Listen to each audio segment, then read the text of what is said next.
Well, greetings, brethren, and welcome to Sabbath services for this second day of the 12th month on God's holy sacred calendar. That's the second day of Adar. On the pagan Roman calendar, it is the 21st day of February 2015.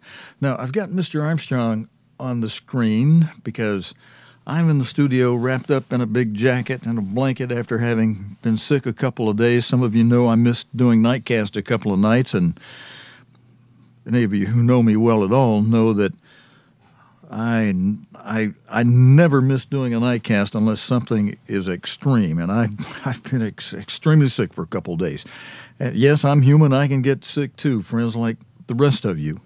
And some of my enemies love to say things like, "Oh, he can't be used by God in any way at all because he gets sick." Well, yeah, I get sick like any other human, and God, remember, he even let the Apostle Paul suffer something that he never did heal because he had reason for that. And that's up to God, as you know. And God can heal immediately, or he can let us suffer something if he wants to let us learn a little lesson.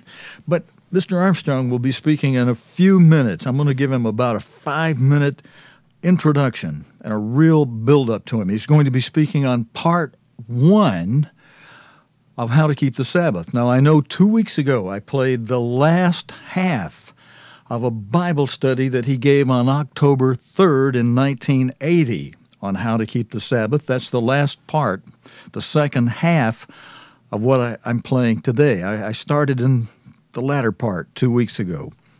Next week we'll play that part again, but I'll play the whole thing, and I hope to have text scrolling with him next week. This week we'll just run audio, and you'll see Mr. Armstrong on screen. But friends, Mr. Armstrong, and by doing this, by giving this part 1, I think it's very important to hear what he has to say that builds up to something that this week you should have. No one should have any problem with what Mr. Armstrong's saying about how to keep the Sabbath. In part 2, there are some people who may have a problem because there's some people that have, let's say, a belief, an understanding that you should do something, or you should not do something that Mr. Armstrong will say next time in part 2 that you can do. However, I want to bring out again, even though we'll be getting to that point, because Mr. Armstrong says you can do it, you don't have to do what he says you can do. And if they're brethren, if they're people that don't want to do something that you believe you can do, it's like the principle that tells us if a brother believes you shouldn't drink wine, well, you shouldn't drink the wine in front of him, and let them have their peace. And beside, you've got to do what's in your conscience, and if somebody wants to go over and above in keeping something, especially in a way of reverence, there's a balance in it. I'm going to talk after Mr. Armstrong has given the whole thing next week. I'm going to talk after he talks, so let's let him have the good say at it. But, brethren, I wanted to just go through these pictures that are on the screen behind Mr. Armstrong, bring them forward there, because the sixth king that's pictured over here on this was something that God revealed through Mr. Armstrong, and it is a real key as to God using Mr. Armstrong as one of his servants. Many people, many students of the Bible in various Bible colleges from different institutions around the world know and understand who the first 5 kings of Revelation 17:10 are, where in Revelation 17, verse 10, it says there are 7 kings, 5 are fallen. Now, many students of the Bible, beside those who've gone to Ambassador College or who've been part of the Church of God, know who the first 5 kings are. But it was by and through Mr. Herbert Armstrong that God gave us who that 6th king was, and now that there's been 6, we know that we're simply waiting on the 7th. And there are, even though God has given us that truth about who that 6th king is, there are many people out there who teach all kind of different crazy things about the sixth king, even against the overwhelming evidence that God gave us through Mr. Armstrong that you can use to prove who was, in fact, the sixth king of those 7 kings of Revelation 17, verse 10. Let's go through those first 5 and that sixth one also. That first one was Justinian. The second one was Charlemagne. You can see Charlemagne in this portrait being crowned by the Pope at that time.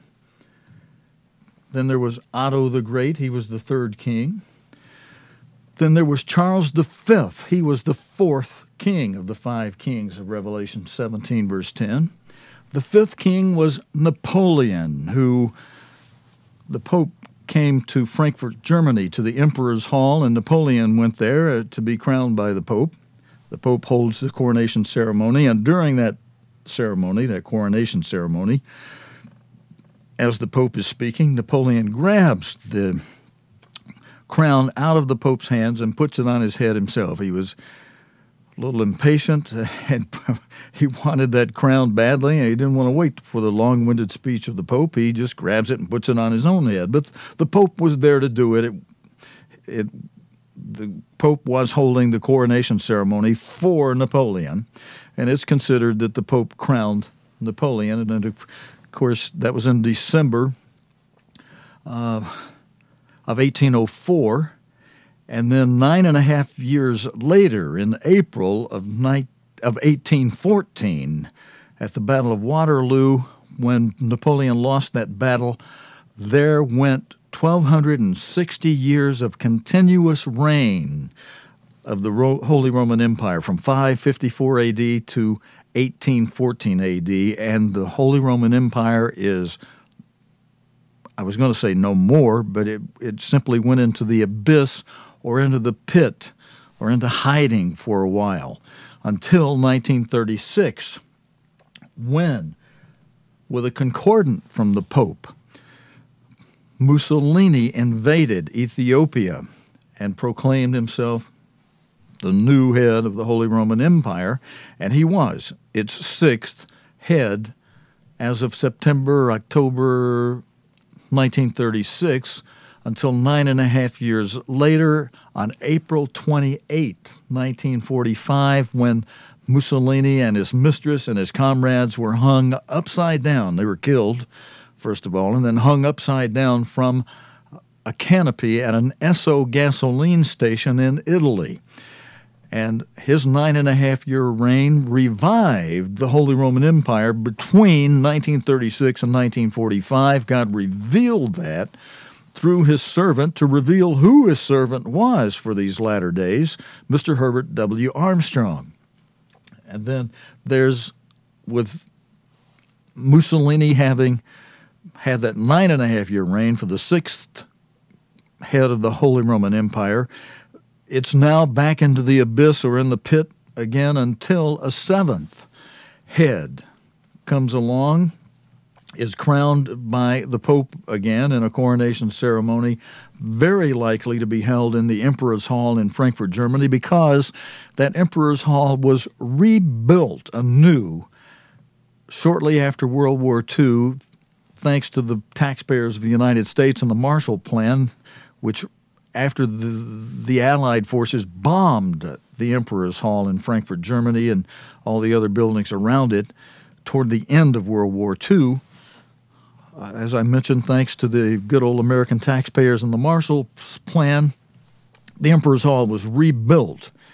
And according to the old pattern and architectural structuring and brand new materials, beautiful building, all the portraits they could find and statues of all the past kings and emperors are in that Emperor's Hall, and it stands ready for the 7th king, the 7th and final head of the Holy Roman Empire, to be crowned in a coronation ceremony by the Pope. His power will be given by 10 concurrent, contemporary kings, pictured by these 10 horns on this 7th head of this beast from the land, this beast from the second part of Revelation 13, who you can see is in the saddle on that beast behind those 10 kings, behind that seventh head, is a woman that pictures a church, and in this case, a false church that in the past has always crowned the heads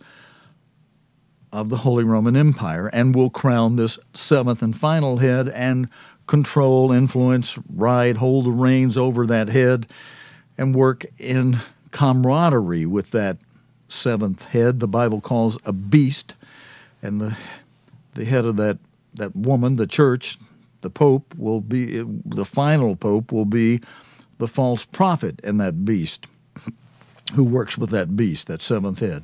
And in this photograph, friends, you can see the small pictures down below the woman. Under her foot there, it begins. There's the first king of Revelation 17:10, the first of the seven.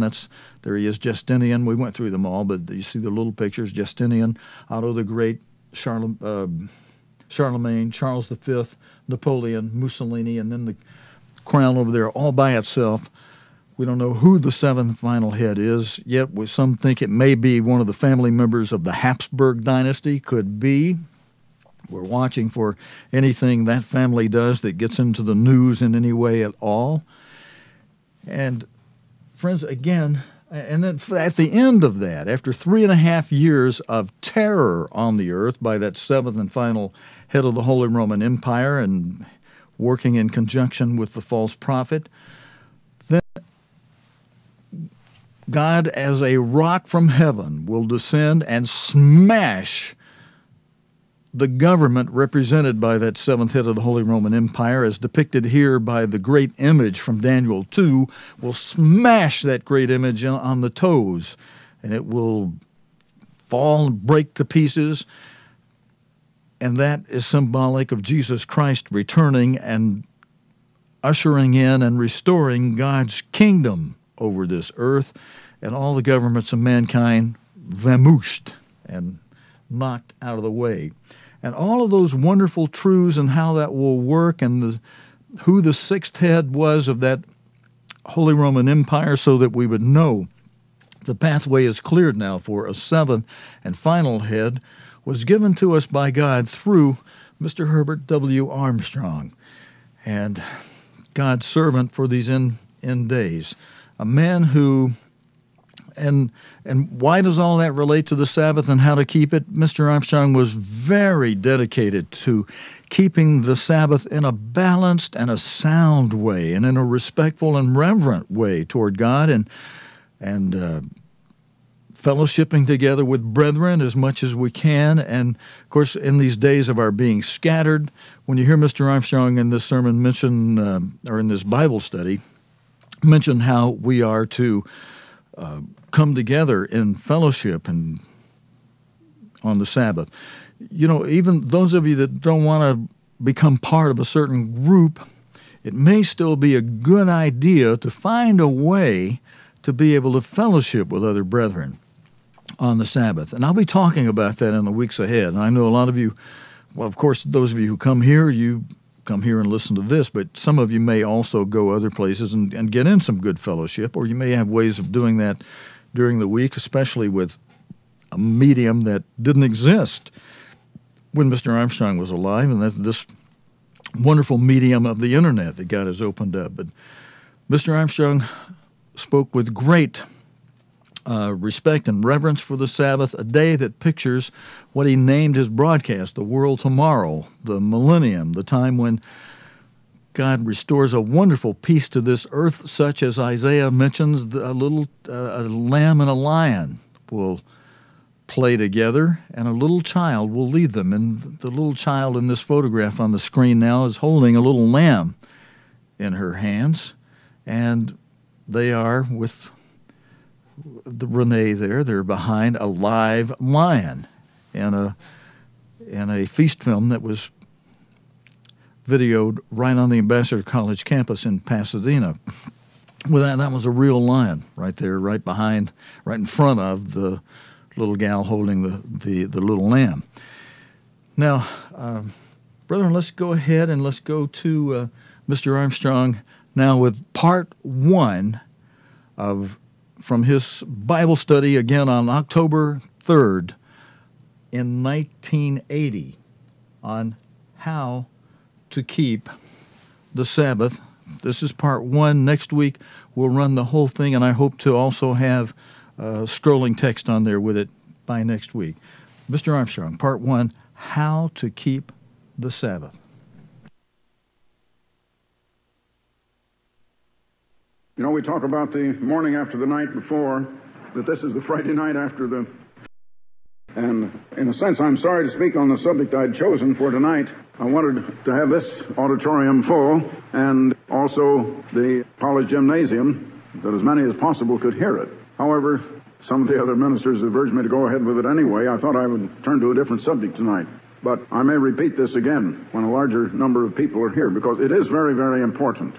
This church has been off the track, and I'm not sure we're 100% back on the track yet, but we're getting there. And we're beginning to please God. And when we please Him, He blesses the work, and He blesses us. The nation is in the doldrums. The world is in the doldrums and in violence and trouble. This nation is now in a recession. There's no question about it. And I see even the government in the White House has finally admitted it this week. And there may be worse times coming. Now, God has been holding things back in world events that are prophesied.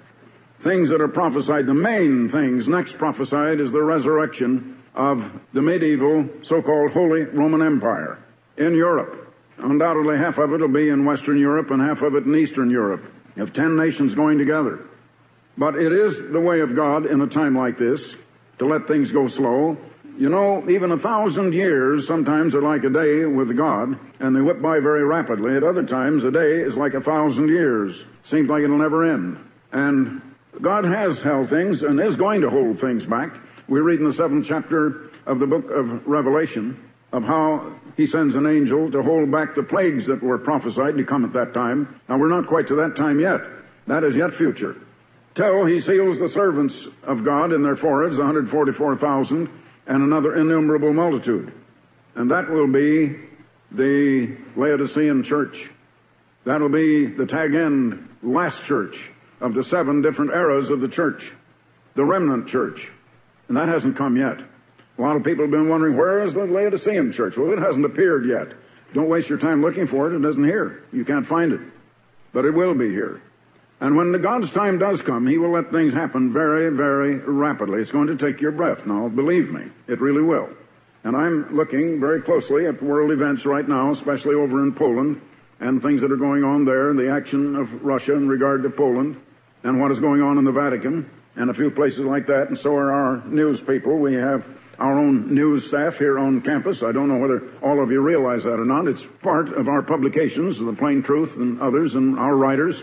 But we have the teletype sticking off there 24 hours a day and all night long, all day long, just the same as newspapers have, and also the news departments of television stations or the television networks, so that we keep abreast all the time. And we have a group of researchers constantly researching news, filing and cataloging special events, and keeping a file of things up to the minute all the time, so that we're right on top of these things that are going on in the world.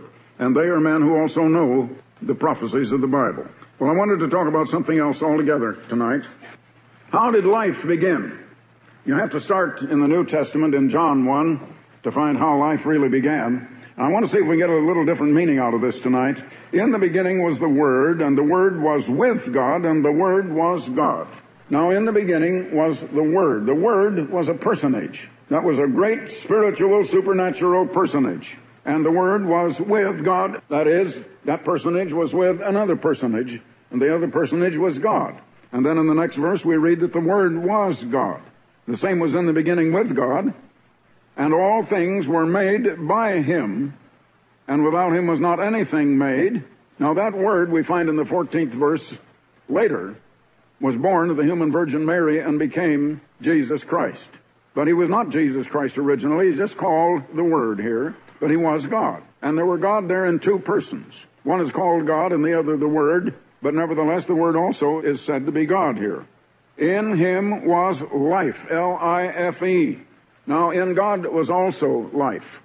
So they lived. The 2 personages lived, and they had lived forever. Now, of the Word, we find over in the book of Hebrews that He was without father, without mother, without beginning of days or end of life without descent. There was no beginning. There will be no ending. Has always existed. Now, your mind can't quite conceive that. You think he had to start living and start existing at one time or another, but he didn't just exist, he lived, or they lived. And they had been living, alive, and actually living, those two, and apparently only those two, in the whole universe. In fact, there wasn't any universe yet. They hadn't created that yet at the beginning. But they had been together from eternity, if you know when that began. It didn't begin, it always was. But in living, they were living together.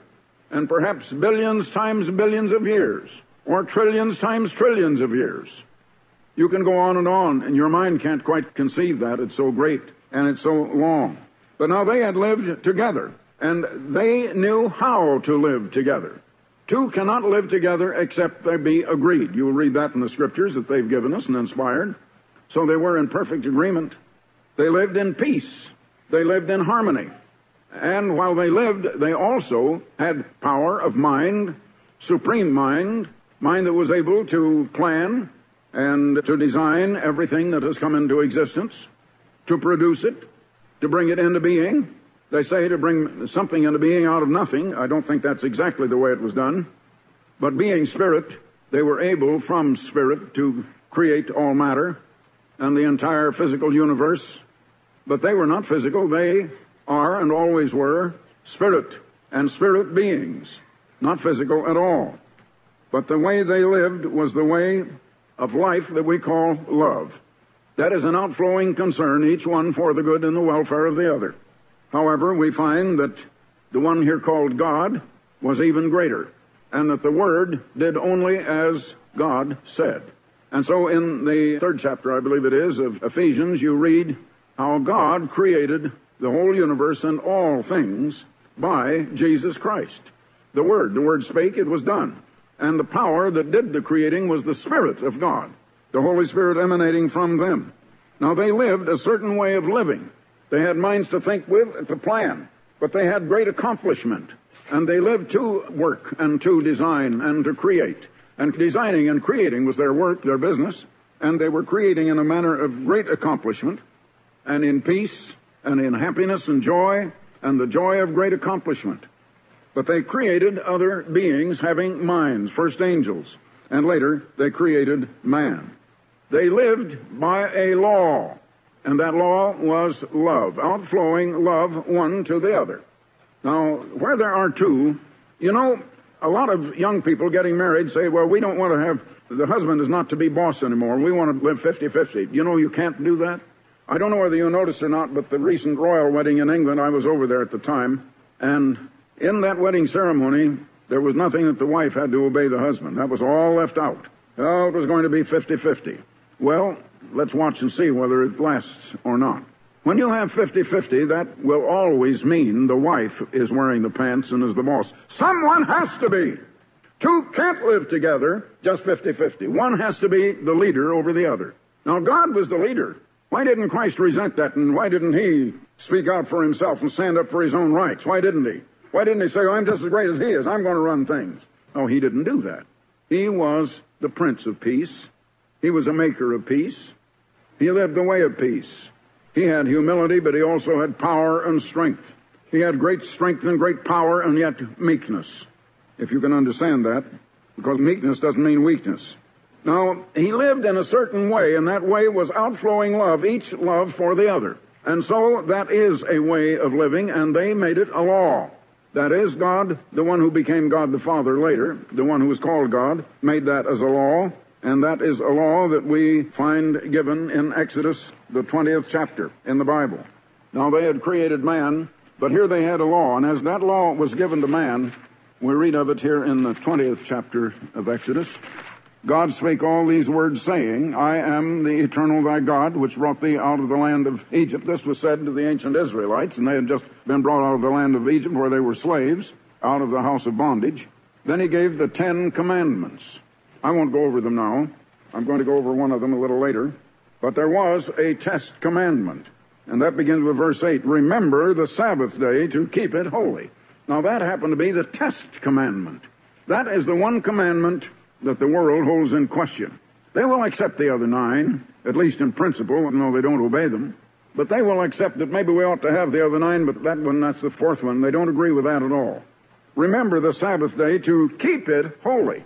Now, some people don't know what that means, but God had made it holy and told us to keep it that way and not to profane it, not to trample all over it and make it unholy, to keep it the way He made it.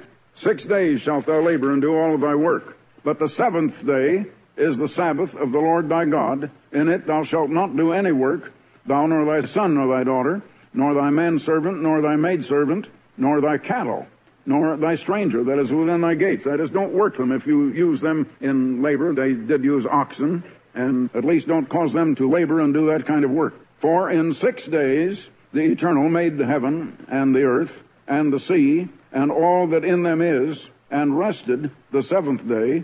Wherefore the Eternal blessed the Sabbath day and hallowed it. Now that is the test commandment. That is the one that people will haggle over and don't want to obey. They want to change it. They want to make it Sunday. Our question tonight is, how do you keep it? I've had 2 other Bible studies on the Sabbath question prior to this, but it is very important that we understand not only about the Sabbath and that God commands it and what it is and why it is, but how do we keep it? He said, keep it holy. How do you do that? Just what is meant by that? I want to tell you first about an incident that will begin to set the groundwork for it, I think. It was probably nearly 40 years ago. I was holding a series of Sunday night services in the Chamber of Commerce Auditorium up in Seattle, Washington. And I had an audience, probably not quite as large as this audience, because that was a small auditorium. It wasn't as large as this. It probably seated about, maybe 300-400 people. But I would always go out a side aisle and shake hands with people going out the door at the end of the service. And there was one lady going out one time. She said, Mr. Armstrong, I want to ask you a question, if I may. I said, well, certainly. She said, someone told me that you don't keep the Lord's Day and that Saturday is your day. I do hope that's not true. But I want to ask you personally if that is true. I said, well, no, that's not true. I said, I do keep the Lord's Day, and Saturday is not my day. Oh, she says, I'm so glad to know that. But I said, well, I'm not sure you quite understand. Now, you see, Saturday is not my day, Sunday is my day. Well, she said, I'm just glad to know that. I said, fine. But I said, Monday is my day too. And Tuesday is my day, and Wednesday, and Thursday, and Friday. But I said, when I come to Saturday, that is not my day. That is the Lord's day. And I do keep the Lord's day. I told you, I do keep the Lord's day, but Saturday is not my day. Saturday is not my day, it's the Lord's day. I said, you've been mixed up and you've been misreading your Bible. You need to read your Bible again. She threw her head back and she walked out in a huff. And she never came back again, you can be sure. Well, her mind was already made up. She didn't understand, but she might have been very sincere in what she believed. Nevertheless, that's what she'd been told. Now, we turn to Mark the 2nd chapter, and verses 27 and 28. And Jesus said to them, the Sabbath was made for man, and not man for the Sabbath. Now, he did not say the Sabbath was made for the Jew. He said the Sabbath was made for man, and not man for the Sabbath. Therefore, the Son of Man, which is he himself, or Jesus Christ, is Lord also of the Sabbath. Therefore, the Sabbath must be the Lord's day. Now, that seemed very plain to me. But other people have been told that Sunday is the Lord's day. Now, I would take a check out of my pocket, except there isn't one in it, and write it out for $1,000 for anyone that could show me any place where the Bible calls Sunday the Lord's day, because it just doesn't. It speaks of the Lord's day in only one place in all the Bible, and there it really means the day of the Lord. And it isn't speaking of a day of the week. If it did, it would be speaking of Saturday. But it is speaking of a period of time. We've been in the day of man, or the day of Satan. And we're going to come to the day of the Lord when the Lord begins to take over and run things. And that's what the book of Revelation is all about, because that's in Revelation chapter 1, verse 10, and that is the setting or the summary of what the book of Revelation is all about. Now, the Sabbath was made. It's one of those things that was made. Well, then who made it? I just read to you in John 1, in the beginning was the Word, and the Word was with God, and the Word was God, and all things were made by Him, and without Him was not anything made that was made. So, therefore, the Sabbath is one of those things that was made. So it was made by the Lord. That's why it's the Lord's day. He made it. It was made by Him. Now, he said it was made for a purpose. Made for man. Of course, it's made for man. Maybe that doesn't fully express its purpose. Made for a greater purpose. But it was made for man, for the benefit of man, nevertheless. Well, we go back and read about when it was made. And we see about when it was made. In Genesis 1 and verse 1, in the beginning, God created the heavens, plural it is, and the earth. Now, we don't know when that was. That might have been millions or billions of years ago, too. Anyway, he created the heavens and the earth. And as I told you before in Ephesians 3 and verse 9, God created all things by Jesus Christ. And Christ is the Word. He spake and it was done, and the Holy Spirit is the power that responded when He spoke and brought it into being. But God the Father ordered it, designed and planned it. Christ might have had his part in that designing and all of that too. Now we turn to Genesis, the second chapter. Well, first I want you to notice the 26th verse of Genesis 1, verse 26.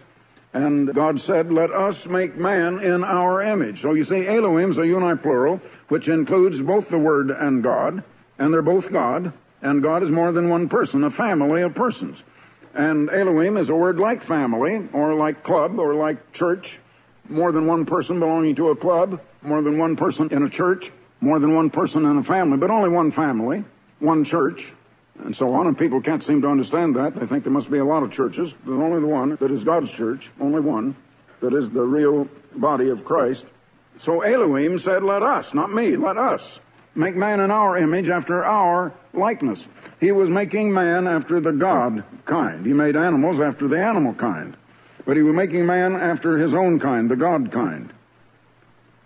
Now in Genesis, the second chapter, and beginning with verse 1, thus the heavens and the earth were finished, and all the host of them. And on the seventh day God ended his work which he had made. Now he did not end creating. He only ended the work. It doesn't say he ended creation. You notice, what he ended was work. Now he was not going to work. He was going to create something by rest. But he's still creating. And from that time on, he's going to be creating character in human beings. But first he was going to create a Sabbath day. On the seventh day, God ended his work which he had made, and he rested on the seventh day from all of his work which he had made. And God blessed the seventh day and sanctified it, or sanctified means set apart for holy use and purpose. Not for just any old use, but for holy use and purpose. Blessed the seventh day and sanctified it, because that in it he had rested from all his work which he had created and made. Now, again, it was made for man, and it was made when man was made. It was not made for the Jews, not the Jewish Sabbath. Now God, here I've spoken of as Yahweh, which means the one who later became Christ, and who had been the Word, rested and was refreshed. He is the one who rested on that day. Now, Christ then, or Yahweh, the Lord, put his presence in that day, and also his fellowship with the man and the woman that he had created on the sixth day. On the sixth day, he finished creation by creating the man and the woman. And it says, male and female created he him. So he spoke to them and taught and had a fellowship meeting with them. You notice here in the 16th verse, Genesis 2, and beginning with verse 16, and the eternal God commanded the man that he had just created, saying, of every tree of the garden thou mayest freely eat, but of the tree of the knowledge of good and evil thou shalt not eat of it, for in the day thou eatest thereof thou shalt surely die. Now that was pronouncing a death sentence on him if he took of the fruit of that tree. That tree was a symbolic tree.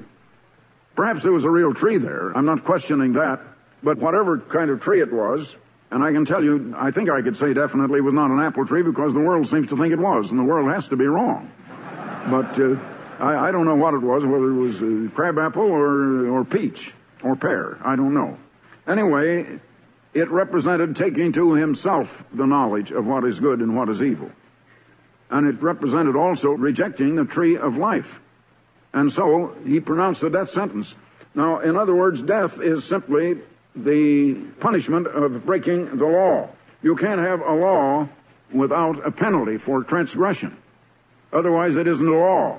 Now, he pronounced the penalty of death. So we know that while the Bible doesn't give us very many of the words, he probably began speaking to the man and the woman he created on Friday afternoon at sunset, and then through the evening until time for them to go and get a night's sleep. and then on the day part of the Sabbath, of that first Sabbath. And he put his presence in it and had fellowship with them at that time. Well, now, how about us today? I want you to see that he has not quit having fellowship with us. We turn now over to 1 John in the New Testament, near the end of the New Testament. 1 John 1 and verse 3. That which we have seen and heard declare we unto you, that ye also may have fellowship with us. And truly our fellowship is with the Father and with the Son, Jesus Christ.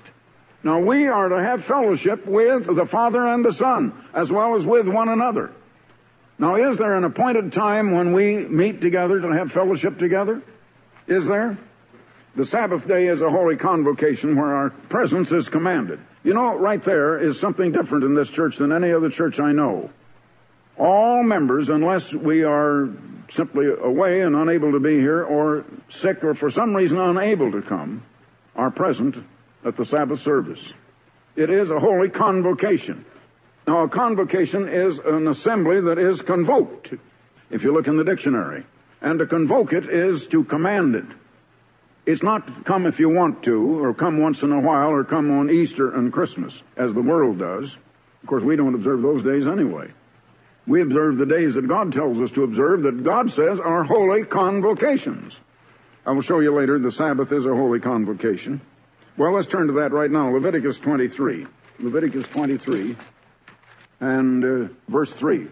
6 days shall work be done, but in the seventh day is the Sabbath of rest, a holy convocation. Ye shall do no work therein. It is the Sabbath of the Lord, not of the Jew, but of the Lord, in all your dwellings. Now you will notice again, it is the Sabbath of the Lord, and it is a holy convocation. It is set apart for holy use and purpose, and we're told to assemble together. And when we assemble together, we not only have fellowship with one another, but we're having fellowship with the Father and with the Son. And when we are here in fellowship, as we are tonight, this is the night part of the Sabbath. And brethren, do you realize that in spirit, Jesus Christ is here tonight in this auditorium? This auditorium is dedicated to him and the great God, their name in gold letters out in front in the Grand Loggia. And they are here and assembling with us, and we're in their presence.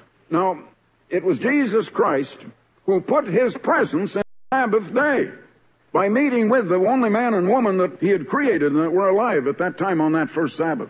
And he meets with us when we're here. It's a holy convocation, and we're commanded to be here. Now, how do we keep the Sabbath? Well, one thing is we attend God's church services, and we come into the presence of a holy God.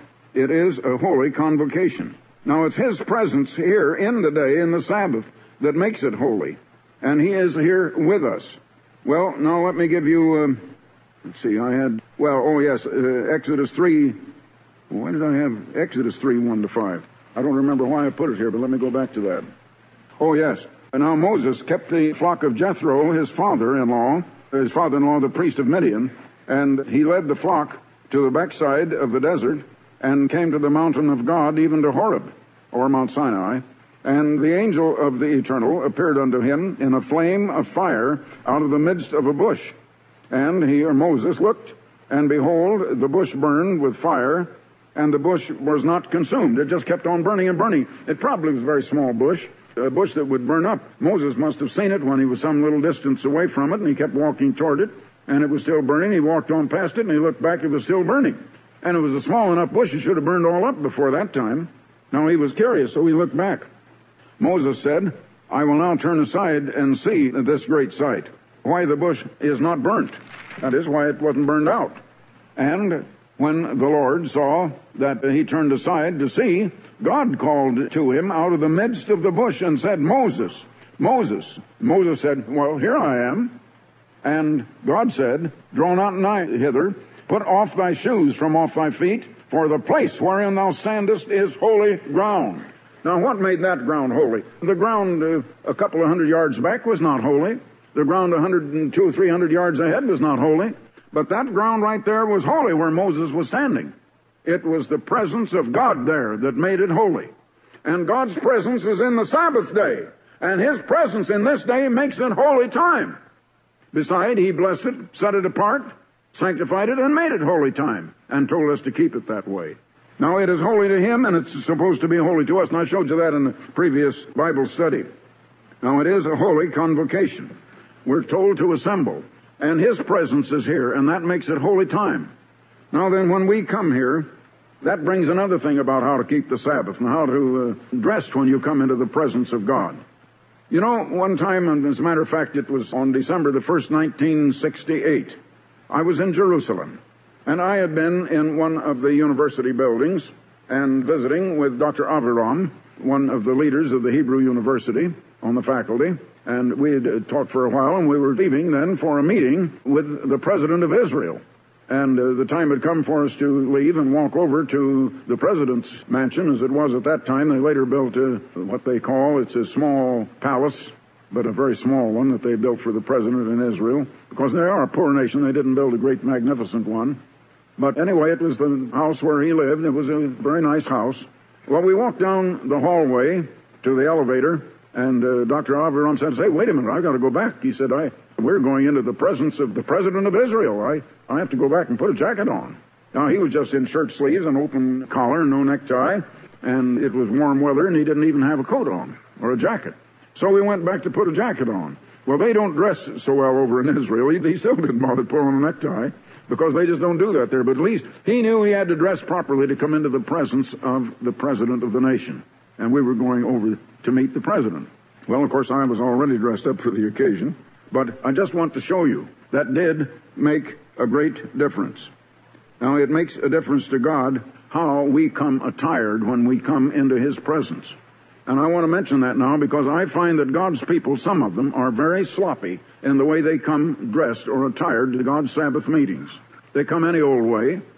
They seem to think they can just dress up any way in the presence of God. If you want to know how to keep the Sabbath, one thing is you are commanded to come to church unless you're just unable to come. You better have a real reason and not just an excuse. There was one man who thought he didn't need to attend church and had not been attending church at all. I wrote and told him about it, and I said, "You are now cataloged as a non-member. You're not a member of the church," although he thought he was. But you are to come properly attired. And God's people, many of them, have been off the track, and we're getting back on the track now. We're going to come properly dressed when we come into God's presence hereafter, brethren. That's one of the ways that we're going to get back on the track. I'd like to have you turn now, if you will, to Matthew 22. Matthew 22, beginning with verse 11. And Jesus is telling of a parable here. He says that there had been a wedding planned, and when the king came in to see the guests coming to the wedding, he saw there a man which had not on a wedding garment. He didn't come properly attired. He didn't have a wedding garment on. Now, did that make any difference? And Jesus is showing Jesus is the king, and when we come into His presence, we have to have proper attire on. And he saith unto him, "Friend, how camest thou in hither, not having on a wedding garment?" And he, the man, was speechless. Then said the king, now that is God really saying this, that's what it means. It says it to any of you that think you can come attired any way at all. Then said the king to the servants, "Bind him hands and foot, and take him away, and cast him into outer darkness. There shall be weeping and gnashing of teeth, for many shall be called, but few chosen." Some have been called, but they don't care. And they don't care how they act, and how they treat God with contempt. Any old way. Come attired any old way, and when they come into God's presence, brethren, you cannot do that. Do you ever see me come here in overalls? Do you ever see me come with a dark blue shirt on or something? I try to set you an example. Now, we have never told our ushers just turn away people and don't admit them, tell them to go home and get suitable clothes on, and I hope we won't have to do that. Now, by that, I don't mean you have to go out and buy special clothes. I mean you should come dressed with the best you have. Maybe you don't have as good clothes as someone else. That's all right, such as you have, use it. But come dressed up. You know, whatever is being dressed up for you and the best that you have, that's the way you should come into the presence. Not because of me, not because of the person that will be sitting next to you, but because of the presence of God and the presence of Christ here in this service with us. Their presence is here and they're having fellowship with us. Can you come into the presence of the mighty God just any old way? Brethren, we're going to get back on the track. That's all. I say we're not all the way back yet, but we're getting back there. Now, I say the Sabbath was made for man. It's made for our rest.